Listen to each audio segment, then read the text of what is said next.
Okay, now we're into Colossians 1:13, where it says,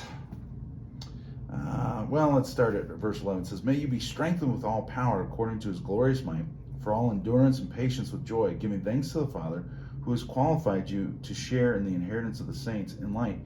He has delivered us from the domain of darkness and transferred us to the kingdom of his beloved Son, in whom we have redemption, the forgiveness of sins." So he has delivered us from the domain of darkness and transferred us to the kingdom of his beloved Son. So here we have a transition in our life. And how do you even understand this? Again, looking for cross references. We colored it at a different time, but you look at this and think through, okay, what does it mean that I was once in darkness or in the domain of darkness? And you start thinking about, there's two different kingdoms, the domain of darkness and the domain of light, or the domain of Jesus, the Son. And when you start thinking about two different darknesses, you might come to a place where it's like, well, you're being transferred or crossing over, and that makes me think of John. I'm gonna, again, bear with me if I'm making a wrong guess, but I think this is John 5. But I'm gonna cheat.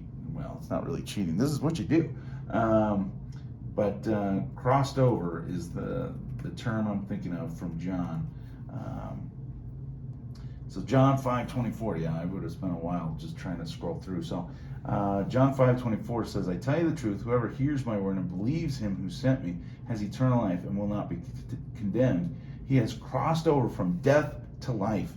And so that's one of those where it's like, okay, this is what's going on. I'm being transferred from the dominion of darkness into the kingdom of light. I've crossed over from death to life.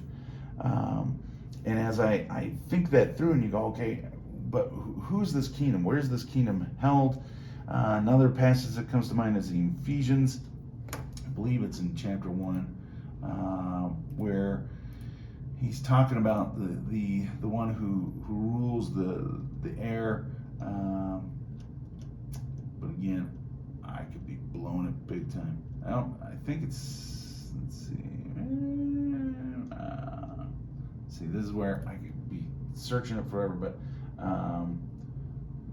power and air. Let's see. And I'll search in Paul's realm, and I know it's in Ephesians. So there you go. Okay. Okay, Ephesians 2, verse 2. So this is from death to life, where Ephesians 2:1 says, "As for you, you were dead in your transgressions and sin, in which you used to live when you followed the ways of this world and the ruler of the kingdom of the air, the spirit who is now at work in those who are disobedient." So the kingdom of darkness is made of those who are disobedient, which gives you a clue as to what is the kingdom of light made of. It's made of those who are obedient, not because they're good in themselves, but because God is transferring us, changing us, transforming us into people who actually want to live with Christ and as Christ.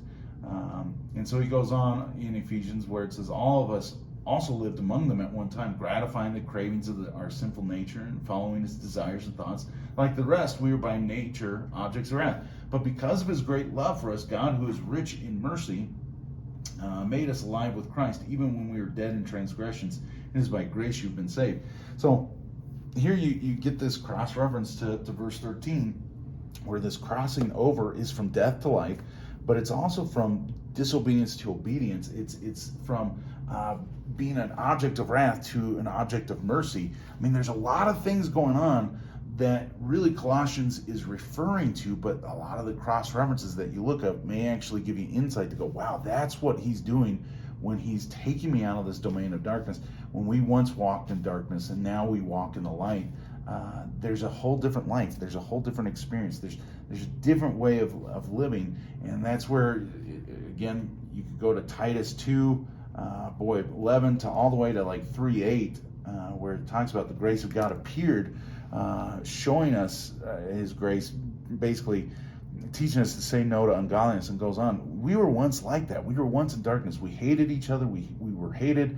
But when the grace of God, the mercy of God shows up, he saves us, not because of good things we did, but because of his awesomeness. So this is where you start to find these verses, and hopefully that makes you understand it, or at least appreciate a little more, and gives you a little more arrow in your quiver when you start to think about not only the transformation of your own heart, but the transfer of your destiny, the transfer of your whole being from death to life. So that's for today, Colossians 1:13, and we'll hit 1:14 next time.